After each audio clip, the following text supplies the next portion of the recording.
Hello and welcome to Useful Idiots. I'm Katie Halper. And I'm Mary Mate. How's it going, everybody? Thank you for joining us. Remember, you can always go to usefulidiotspodcast.com to support the show and get bonus content. Including Thursday Throwdown, your midweek dose of media madness, where we try to laugh at the headlines instead of cry at them, and laugh at the media clips instead of cry at them, and extended interviews as well. And this week's guest is Ilan Pappé. He's an Israeli historian, known as among the new historians, the people inside Israel who gave a radically different picture of Israel's founding, which was based on a series of myths. And Ilan Pappé is among those who helped expose that, contrary to what the world was told, what Israel told itself, Israel was founded on ethnic cleansing. And he's personally paid a huge price for his scholarship, for speaking the truth. And he's with us today to talk about the massacre in Gaza, the mass murder campaign in Gaza in a historical context. Yeah, so very honored to be able to talk to him. Should we go to the 4 basic food groups? Democrats suck, Republicans suck. Isn't that weird? Isn't that terrible? Yes. What do we have for Democrats suck? So for Democrats suck, let's take a look at this exchange between Abby Phillips of CNN and Pennsylvania Democrat Senator John Fetterman. But there are some real questions about what's happening on the ground in Gaza, about the really extraordinary civilian death toll that has happened as a result of this war. Do you believe that anything that Israel has done in these 6 weeks of fighting has amounted to a war crime? Of course not. Of course not. And it's like, let's not forget what Hamas started. They broke the first ceasefire, and then they attacked Israel and murdered over 1,200 innocent women, children, babies, everything, and brutalized it in the most unspeakable kinds of ways. And so that really is the ultimate, criminal war kinds of. This is absolutely an unequivocal attack to destroy Israel. And we must remember that that's how started all of this. But are you comfortable, Senator, with the number of Palestinians who have lost their lives? 7,000 children, 15 or 16,000 civilians dead. Do you believe Israel is doing enough to minimize civilian casualties? No, one death is too many. It's a tragic. I don't value any Palestinian child life any more than, or any less than my own child as well too. It's heartbreaking and it's awful. But I do fundamentally believe that Israel must destroy Hamas to achieve long changing conditions that allow for peace to prosper.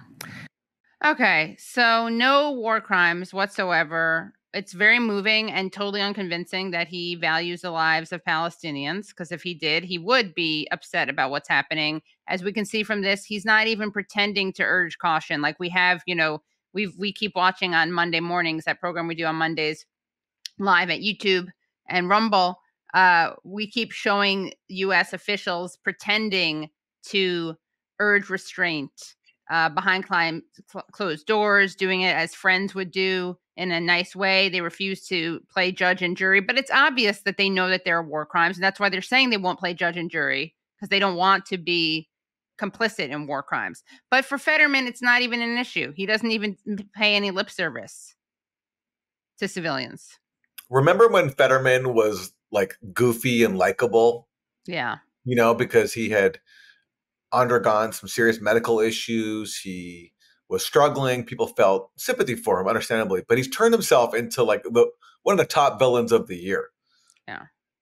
Before he would have been a candidate for, heartwarming story of the year, but now he's literally a candidate for villain of the year.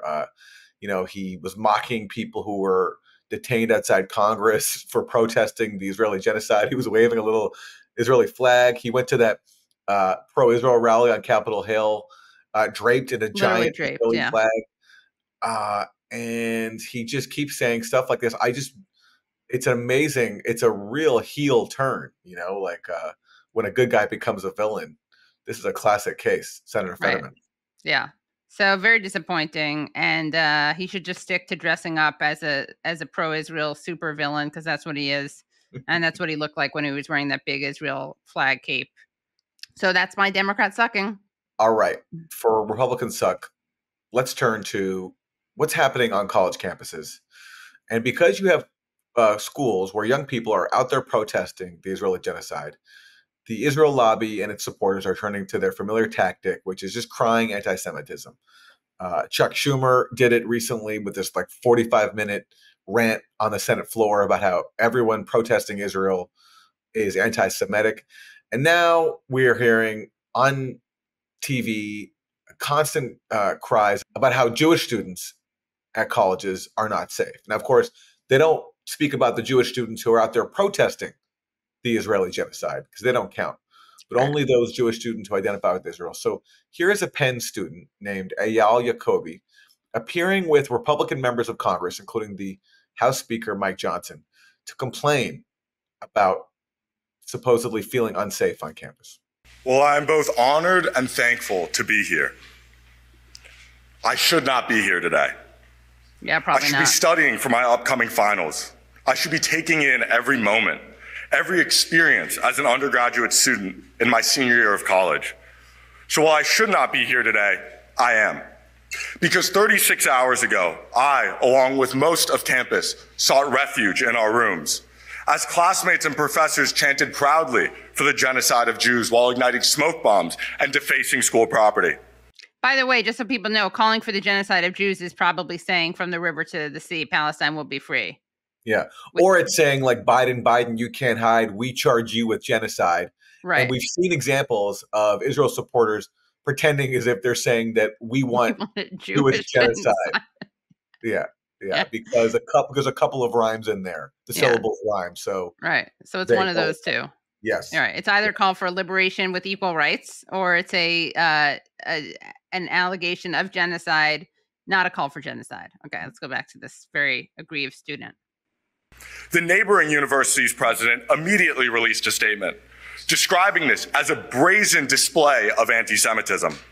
He went on saying, "Silence in the face of last night's demonstration of anti-Semitism and hate near our doorstep is not an option for me." Well, the doorstep of the neighboring university is in fact Penn. And in fact, Penn's president did choose silence. The neighboring university's president swiftly denounced the incident, and yet our president cannot. Because the glorious October 7th, and you're a dirty little Jew, you deserve to die, are words said not by Hamas, but by my classmates and professors. So basically, this is like a glorified tattletale session where allegedly someone said something, and rather than just like whatever, responding to your classmate in however way you seem appropriate, you're running to Congress, the Republicans who control the House, and giving a national press conference. And this would be embarrassing in itself if there wasn't a genocide going on.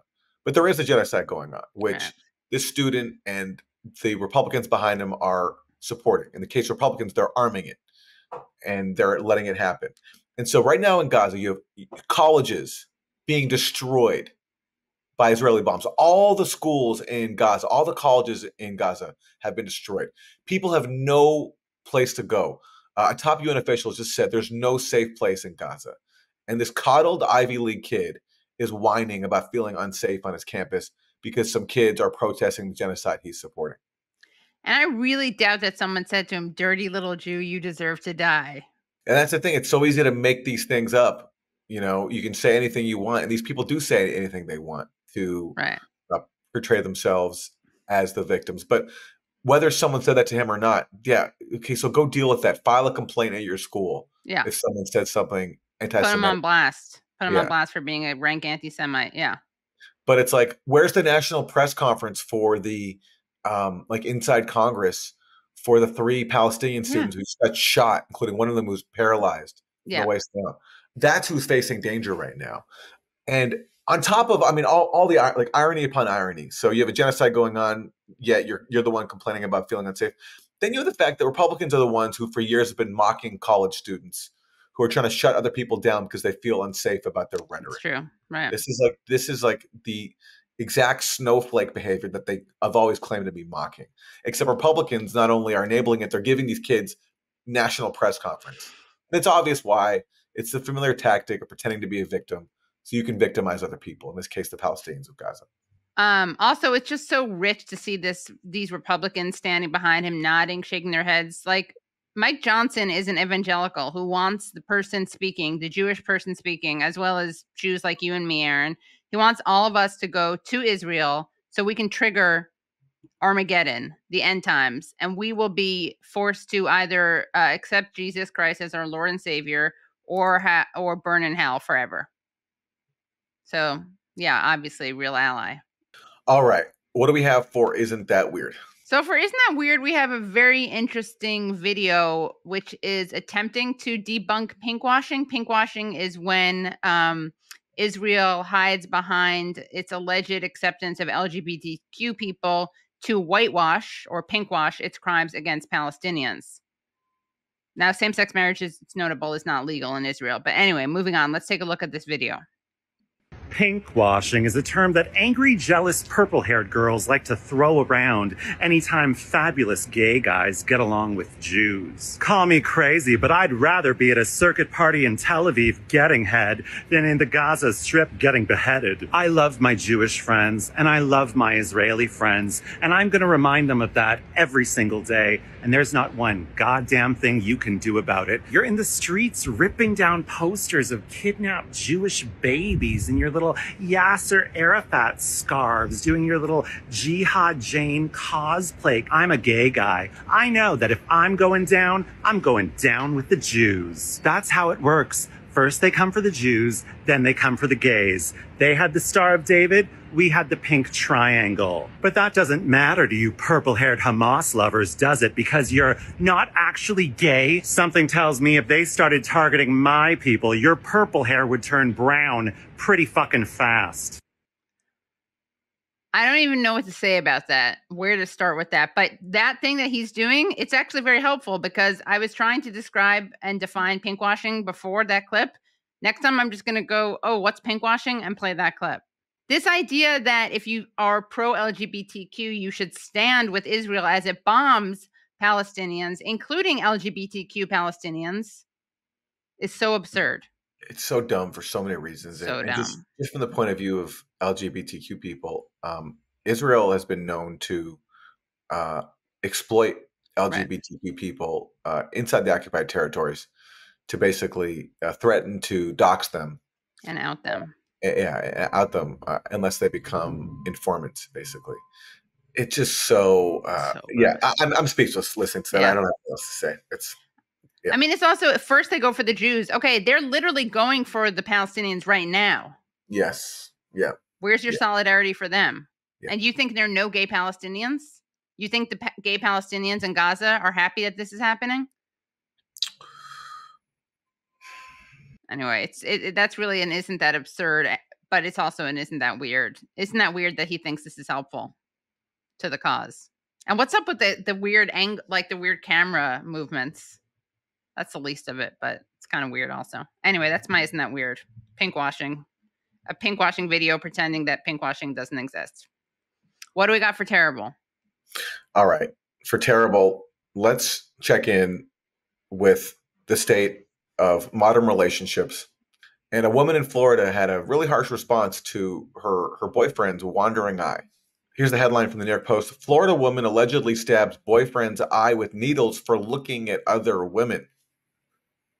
Ouch. A jealous Florida woman has been arrested for allegedly plunging needles intended for her dog's rabies shots into her boyfriend's eye after accusing him of looking at other women.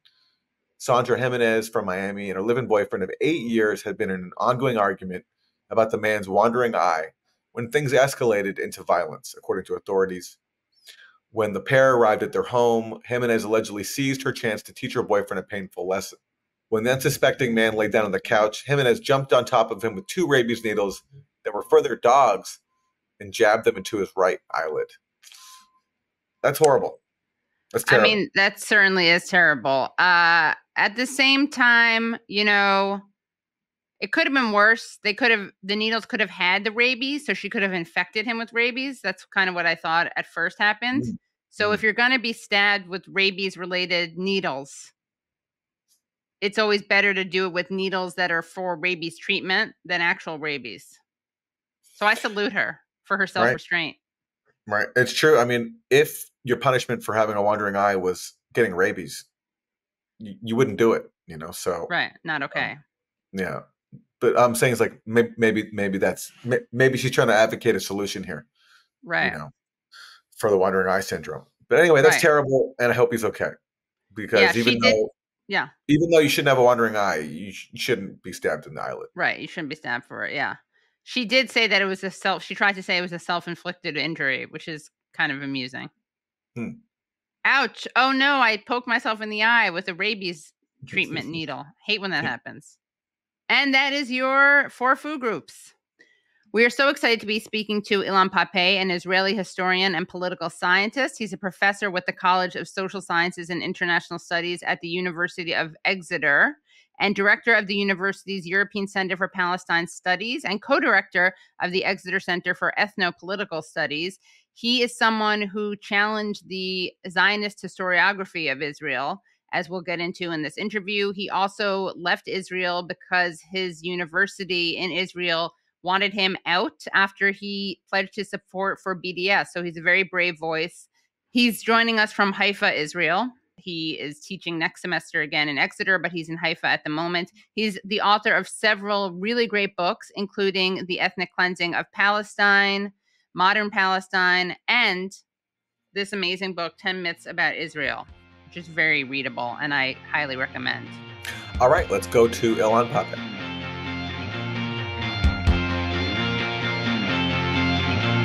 Thank you so much, Professor Pappé, for joining us. It's a pleasure to be with you in this podcast.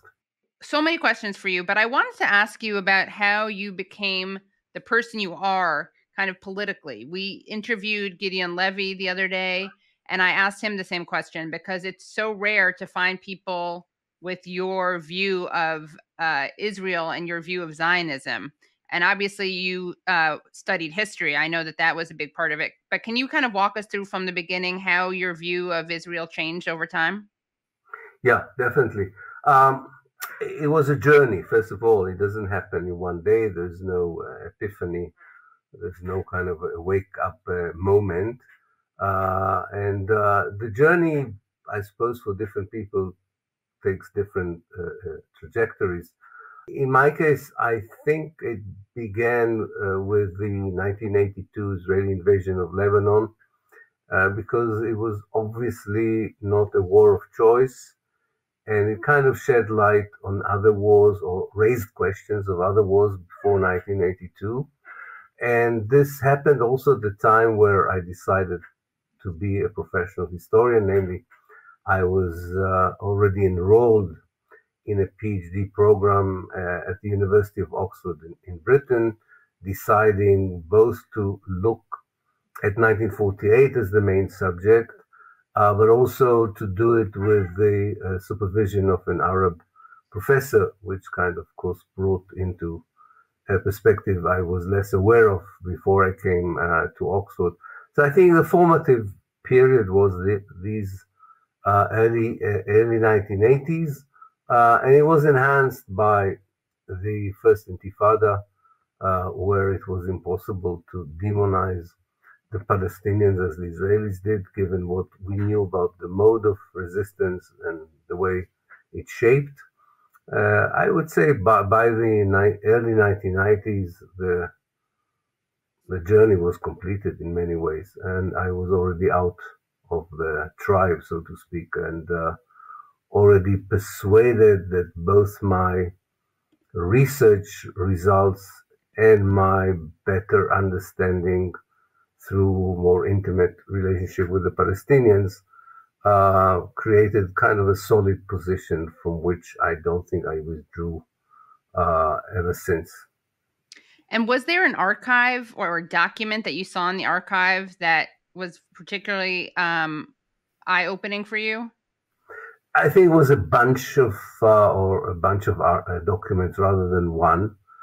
And these were particularly documents which I think were kind of describing in a very military language what was done or was about to be done to the Palestinians as human beings.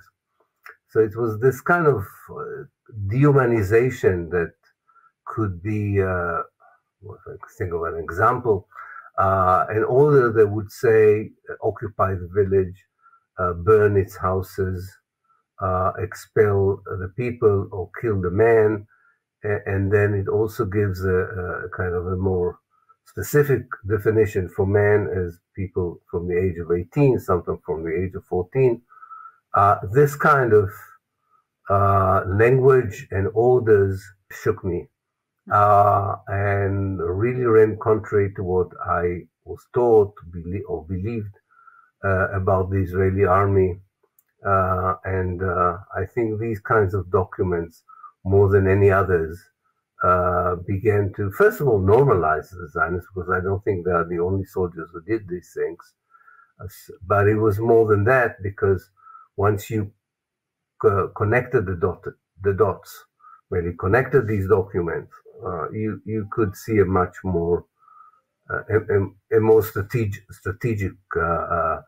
planning of this dehumanization. So it was more structural dehumanization rather than just an aberration here and there.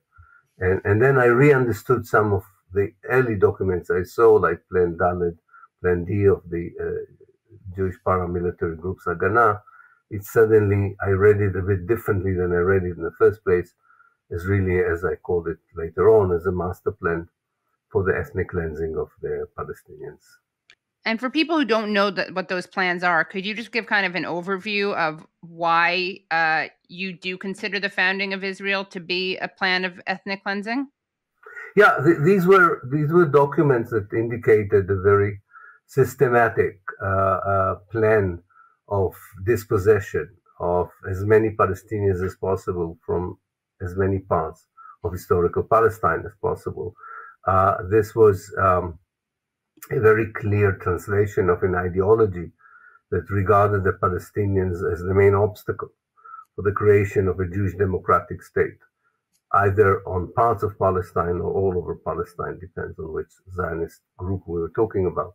That meant that the Plan Dalet, for instance, was a very clear kind of manual for the forces of how to get rid massively of people who lived in neighborhoods and in villages. So it kind of listed very graphically the actions that the troops should take when occupying a village or occupying a neighborhood. The bottom line was that eventually they have to expel everyone and demolish whether the neighborhood or the village, so the people would not have a way of coming back or would not have a place to come back to. And that was a very clear kind of systematic planning that, if you compare it to legal literature or scholarly literature, or even popular literature on what ethnic cleansing means, it really fits like a hand to a glove as a classical case of ethnic cleansing. And in light of what you know about Israeli history from its start, how does this current moment sit with you? Are you surprised by the scale of the brutality of Israel inside Gaza right now? Not entirely surprised, and yet I think the brutality is far worse than I thought it would be. I knew that the Israeli reaction to the 7th of October would be brutal. I had no doubt. I didn't think it would be that brutal. Not only in terms of, which is the most important thing, of course, in terms of what is being done on the ground, but also in terms of the language that accompanies the actions. It's like all the filters that Israel used to put on its explanation for operations have been removed. So a prime minister that quotes from the Bible and saying we will do to the Palestinian what the Hebrew people did to the Amalek, which, as those of you who are familiar with the Old Testament, you know that according to the Old Testament, God gave the license to the Hebrew tribe to genocide to the last baby, the people of Amalek who were sitting in the land of Canaan. So using that metaphor, comparing the Palestinians to the Nazis, talking about wiping out the Hamas and sometimes wiping out Gaza altogether. I mean, I knew it was there in the background. I thought people were at least aware that this is a bit problematic, even for them. So I was surprised at this idea. I understand it now better. I think what they thought, when I say they, I mean Israeli military and political leadership, right? I think what they thought was that the immediate kind of solidarity shown by the governments in the West, for example, donning the Eiffel Tower with the colors of the Israeli flag, or donning the House of Parliament in Britain with the colors of the Israeli flag, meant a carte blanche, not only to do what they want, but also to talk about it as they wish, without any fear of being condemned. And I think that explains why they let everything out in terms of operations and the language that describes them. So that was a bit of a surprise. I mean, I thought it would be a bit more tamed, but I think I understand why it happened now the way it did, as I just tried to explain. I have a lot of questions for you about Hamas, about this moment, about how you've described what's happening as incremental genocide. But I think it would be helpful, before getting into today, to talk a little bit more about the history, because as your very good book, 10 Myths About Israel, lays out, this is a case where history really informs the present. And I think a lot of people, if they understood the history, would be a lot of people who aren't already sympathetic to Palestinians, if they understood the history and were exposed to your debunking of myths, would actually have a far different understanding of the present moment. Can you talk about how some of these kind of foundational myths, and not just foundational myths, but revisionist myths of history, affect where we are today, and help explain the demands of Palestinians? Yeah, definitely.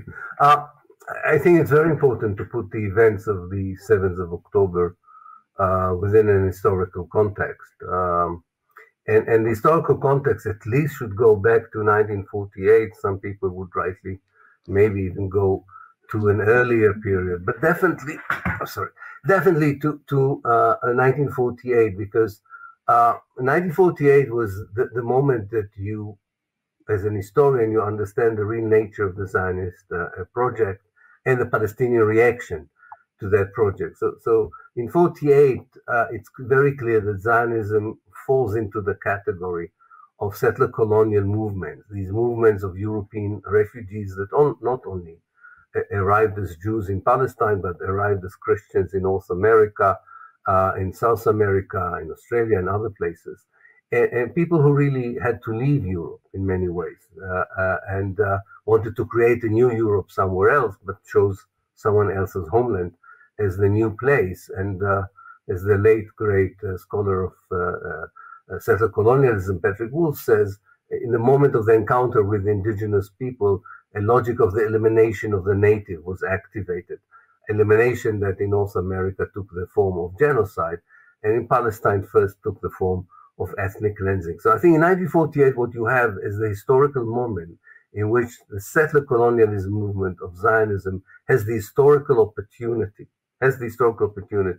to implement its ideas from before of how best to make Palestine a Jewish state and how to make it even a democratic state. I mean, ironically, because they wanted so much a democratic state, they needed a demographic exclusivity, namely, to put it in simple terms, Israel wanted to get to its first election in 1949 with a huge, if not exclusive, Jewish majority. And the only way of doing it was to uproot the Palestinians. There was no other ways. The demographic balance was such that you could not have a democratic Jewish state. Until today, this is the main problem for Israel. So it begins with this idea that how to make Palestine Jewish and de-Arabize it, if you want. And 48, and I won't go, there's no time for it, but 48 is the moment that this opportunity appears for the young state of Israel to perpetrate the ethnic cleansing. Now, the relevance of what happened there today is in many ways in the last stages of that ethnic cleansing, which created the Gaza Strip. I mean, what people tend to forget is that the Gaza Strip did not exist before 1948. There wasn't a strip. Gaza was a very nice city surrounded by beautiful countryside that enjoyed the fact that it was located on Via Maris, the road from Egypt to the north. And it was a cosmopolitical part of Palestine. Now, Israel created this rectangle, as one can see on the map, of Gaza as a receptor for all the refugees it expelled from the central and south of Palestine. And the last wave of the expellees, or those who were expelled by Israel, lived in villages on whose ruins, actually, the settlements that the Hamas attacked on the 7th of October were established after their ruination. So that's one historical context that I think is important. Then you have a more recent, if you want, historical context. And this is everything that happened since 1967, 56 years of ruthless military occupation that uses means that are usually reserved to maximum security prisons in order to incarcerate millions of Palestinians in two mega prisons, one in the West Bank and one in the Gaza Strip, through collective punishment, arrest without trial, killing of people, expelling people, and at the same time allowing Jewish settlements to be built on expropriated Palestinian land, who developed their own subculture of racism and fanaticism that is directed against the Palestinian population. And it didn't matter whether you lived in Gaza or in the West Bank. It's one big family. So whatever happened to people in the West Bank affected the people in Gaza.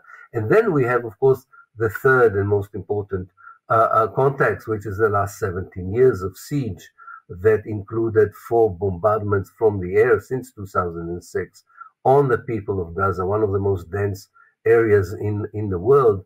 People, young people, if you think about it, most of the people who participated in the operation were born into the siege reality. They knew no other reality. They were born into the form bombardments. I don't think if people always understand what does it mean to be in an urban area when F-16s and later F-35 bomb your neighborhood.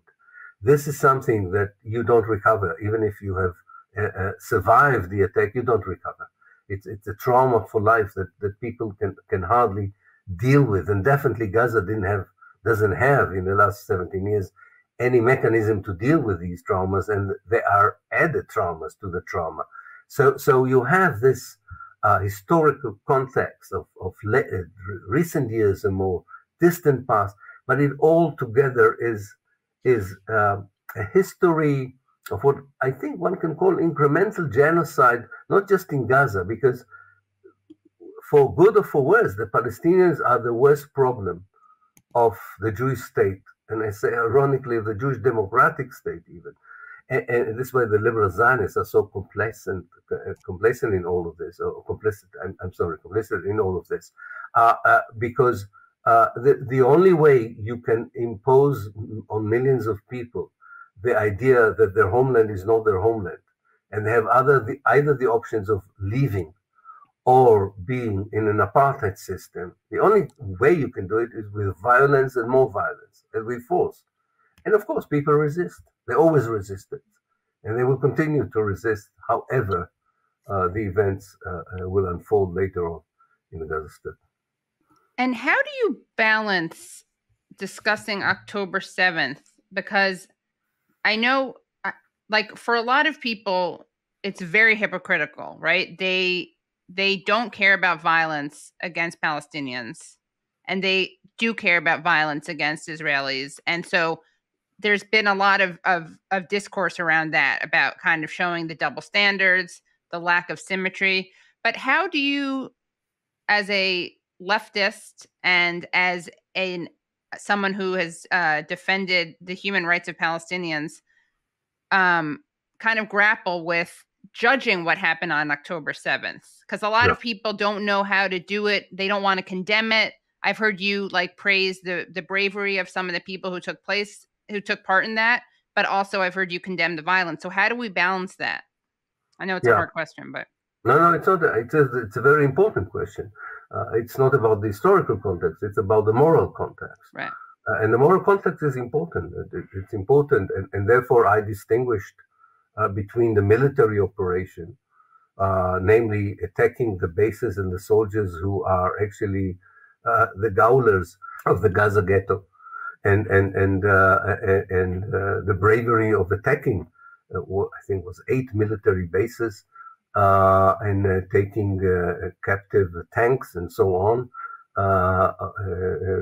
by these people who were ghettoized for 17 years. And I distinguish between that and the brutality shown either by the same guerrilla fighters or by citizens who followed them from the Gaza Strip. It doesn't matter who did it, who committed war crimes. I don't think there's any other way of describing what they did in the civilian area. However, I was myself a soldier in the 1973 war. I don't know of any moral any moment where armies behave morally when they are in the midst of a civilian space. That's why I became also a pacifist, not just a leftist, because there's no way within the civilian space that atrocities would be avoided. So that's one thing. I mean, it doesn't justify it. Of course, it doesn't justify it. And I think it actually acted a bit of a boomerang against the Hamas, this additional action against the civilians. But more importantly, I think the moral context which is important is to know that as an historian of anti-colonialist movement and of resistance movement and movements against any kind of oppression in our modern times and even more distant past, it's very difficult to find liberation movements or movements who fought against oppression that didn't have these moral aberrations, if you want, these moments that are violation of international law, if you want, or atrocities. And one should not be afraid of calling them atrocities. The issue is not only condemning the atrocities, but to ask whether this condemnation invalidates the justice of the struggle.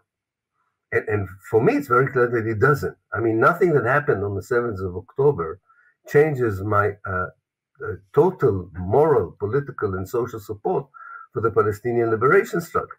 There's nothing there that happened that makes me question the justice of that liberation struggle, which is what is important. And I always mention two historical facts which are interesting, I think, in that context. To understand this moral position. There is the famous massacre of slave owners by Nat Turner in 1831, which was condemnable, of course, but did not lead anyone to invalidate the justice of the struggle against slavery. And the massacre by the members of the Algerian liberation movement in 1962, in July 1962, they massacred settlers and their families, French settlers and their families in the city of Oran in Algeria. But nobody said after that because of that, the struggle for the liberation of Algeria is unjustified just because you had these ideas. So we can explain why these things happened. We can understand the situation that happened. We can condemn what we should condemn. But to say to us, which is what the Israelis and their supporters in America tell us, you cannot say but. You cannot say there is a context. You remember the vicious attack on the Secretary General of the United Nations when he said that the Hamas operation is condemned, but he wants to understand there was a context. This didn't happen in a vacuum. Didn't happen in a vacuum. This is very worrying because what the Israelis want to do is to use that event to absolve them from all their criminal policies before the 7th of October and definitely to provide this moral support for what they're doing now. And this is why we should insist on the context, because otherwise you will remain with a pretext. Mainly the Israelis are using 7th of October as a pretext to do what they always wanted, regardless of how many people were killed and how these people were killed, right? Which is something Actually, I feel much more, I think, morally authentic and trustworthy and genuine in my sorrow for what happened to the young men and women and children that were attacked. Some of them, I know the families myself. I feel I think my sympathy is far more genuine than that of the Israeli politicians in general, who are using that as a pretext rather than as a reaction because they're so troubled by what happened. Well, speaking of historical context, I want to read you a quote that I know you're familiar with. This is from Moshe Dayan. He is a famed Israeli military leader.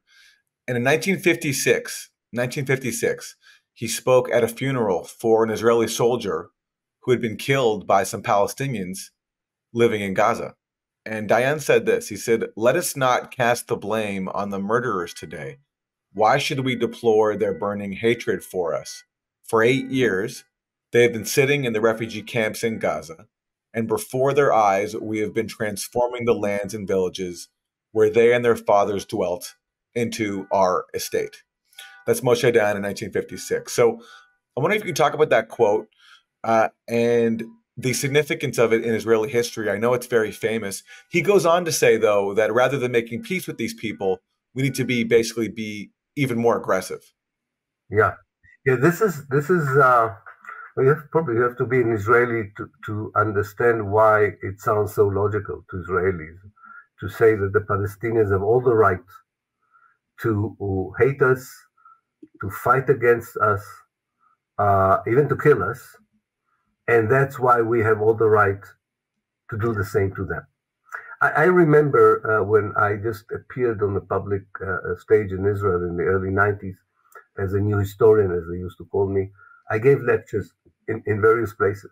And one of them was the Weizmann Institute, where you have these scientists who see everything in black and white. It's very, very difficult to talk with scientists on moral issues. They have this blockade that allows them to do all kinds of things later on to animals and human beings, but put that aside. They were the most receptive audience I had when in a time when a lot of people I talked to in Israel were very antagonistic to what I told them I found in the archives, either did not believe me or claimed that I didn't understand and so on. So it was very difficult to have a dialogue with the Israeli Jewish Society. They said, wow, we didn't know all these things, but now we understand that we have no other choice but to destroy them because of what they did to them. Because my mind doesn't work like this, I cannot comment too much about it but I'm so familiar with it. I'm so familiar with it. It kind of creates a peace of mind in these people, a peace of mind by saying, oh, we understand what they're doing. And well, but let's face it. If you really go a bit deeper into Dayan's speech, it was a eulogy on Rui Greenberg, the guy who was killed. If you go deeper, you can see that this is actually a dehumanization of the Palestinians. It's almost like a hunter who would say, I really respect the bravery of the lion that I'm going to kill. It's not a respect for human beings, because if he really thought that way, at least he should have considered the right of return, right? At least he should consider stopping the operations against the Palestinians. But that was not at all the trajectory of his mind, right? I mean, it was this, and we know it from American history. These savages, I mean, yeah, good for them. I mean, they're really fighting for their life and so on. And it would be difficult to destroy them. But we will have to do it, and we will do it. This is something that I would not search for a logical structure here, and I would leave the contradictions as they are, because they're part of that, what I call the Israeli mentality. It's kind of that DNA that is born out of the historical experience and indoctrination that the society goes for. But I think at the heart of it, which is true about every settler colonial project, you have to dehumanize the native and the indigenous. Otherwise, you cannot think big on expulsions or genocide. It's kind of like the Benny Morris, isn't it? Kind of the Benny Morris line of, yeah, there was ethnic cleansing, but we should have done more, or we wouldn't have the problem we had today if we had done more. Absolutely, absolutely. It's not. I wish it was only Benny Morris. Right. From him, I didn't expect much more. But I heard the dean of faculty of law in the Haifa University explaining to me that had all the Palestinians been expelled from the West Bank and the Gaza Strip, there would not have been a conflict. Right. Let alone that this is not true, by the way, because the conflict, what he calls the conflict, would have taken place in a different form, but it would have still been there. The idea that this is the way to solve the issue by expelling even more people from someone who is dealing with law and international law is, again, if you face them with this astonishment about the immorality of these logical statements, I genuinely think they don't understand what you're talking about. They think they're really building a logical kind of scientific argument here. No Palestinians in the West Bank, no problem of the West Bank, right? How the Palestinians are not there doesn't matter, but they're not there. This is very difficult to deal with because the inner logic of these people says to them they're not only logically right, but also morally right. But luckily they get responses from enough people from the world who challenge them. Yeah. How much is it that, because what makes, I guess, the settler colonialism of Israel unique? Well, there are a couple things. One is like the anachronistic nature of it, right? Like this happened in a lot of other places, but earlier. And then the other thing is the coinciding with the Holocaust and the exploitation of that trauma and devastation to justify, ironically and disgustingly, ethnically cleansing and genociding other people. But how much easier did it make that, do you think? Like, and did people really think that they were going to a place where what had been done to them in Europe could be done to them here? Yeah, well, I think it's a bit more complicated, and it's a mixed picture in a way. On the one hand, the historical timing for colonizing Palestine is not a good timing. It's in a period when the West, or you can call it the global North, begins to talk about decolonization for the first time. At least the left in the West is not at all keen on colonization and begins to see the anti-colonial struggles as something it would support. And so Zionist colonialism appears actually against the run of history, if you want. When decolonization starts, it enhances colonialism, actually. So that creates a problem that is still with Zionism until today. It just takes time for people to understand that. But that the seeds of this problem were sown by that historical timing. On the other hand, you're absolutely right. What kind of mitigated this problem was the Holocaust.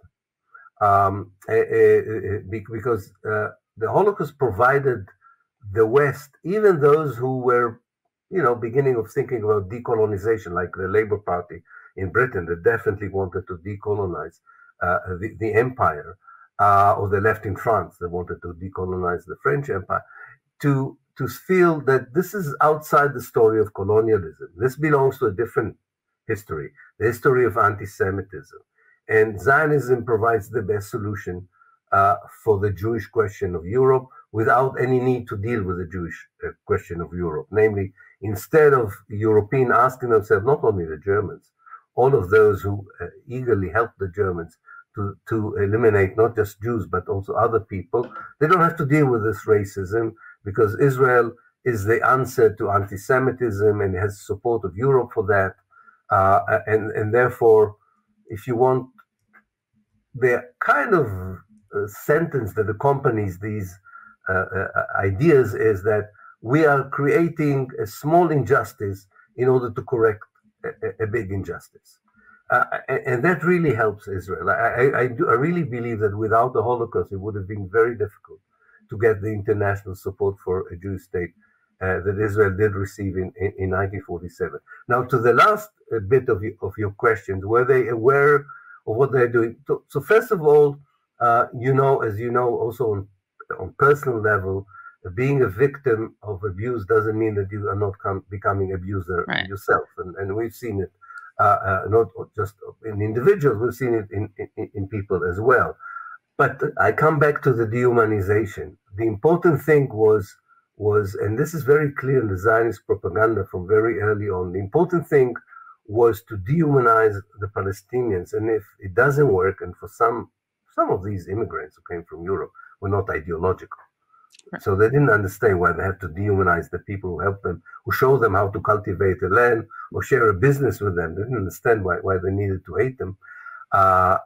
In order to overcome this problem, when dehumanization was not catching up with everyone, was to create this connection that we can see also in Israeli propaganda today between the Nazis and the Palestinian national movement, the Palestinian resistance, by Nazifying the Palestinian resistance.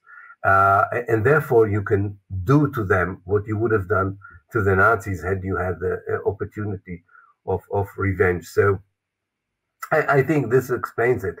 The last thing I want to say is most of, at least in 1948, most of the Israeli and before that, shall we call them Zionist troops that participated in the ethnic cleansing were not survivors of the Holocaust. The percentage of those who survived the Holocaust and became part of the military apparatus that perpetrated the ethnic cleansing was very minimal. So most of them did not experience the Holocaust. They did experience anti-Semitism in Europe in the late 19th century and early 20th century, but they did not experience the Holocaust. And they developed this settler colonial mentality through the 40 years before, or 50 years before 1948, and they already viewed the Arabs in Palestine as natives, as savages, as usurpers who took over a land which is not theirs, and they allowed themselves to think about how best to get rid of them. In the U.S. right now, there's a lot of discussion about purported anti-Semitism on campus. Congress just passed this measure saying that anti-Zionism is anti-Semitism. What is your reaction to all of this? I mean, at a time when Israel's committing mass murder in Gaza, you're seeing this intense focus on alleged anti-Semitism in the U.S. and even trying to equate anti-Zionism with anti-Semitism. And to hear the rest of the interview, please go to usefulidiotspodcast.com. That was historian Ilan Pappé, and how good to hear from him. I really appreciated all of his insight. And a rare, as you said, Katie, before, extremely rare voice inside Israel. The amount of people who are willing to be honest about Israel's past and its present is very, very small. And he is among those who deserve a lot of appreciation for all he's done to enlighten us about the reality of Israel from its very origins in 1948. It's really exciting to talk to someone who has done so much, I think, to argue for something that should not need arguing, but that is the human rights of Palestinians. And his scholarship, ranging from his excellent book, 10 Myths About Israel, to the ethnic cleansing of Palestine, to another great book he wrote, The Biggest Prison on Earth, is really enlightening, and everyone should read his books. All right, everyone. Thank you so much for joining us. Remember, go to usefulidiotspodcast.com to support the show and get bonus content, and we'll see you next time. See you next time. And make sure you get that bonus content because Ilan Pappé provides some very interesting historical background into Hamas. Bye, everyone. Thanks so much for listening to and watching Useful Idiots. For extended episodes, bonus content, and our weekly Thursday Throwdown episode, please subscribe at usefulidiotspodcast.com. Support the show for free by subscribing on YouTube, Rumble, and wherever you get your podcasts. And if you like the podcast, don't forget to rate and review. You can also follow us on Twitter at UsefulIdiotPod. Thanks for supporting independent media. We'll see you next time.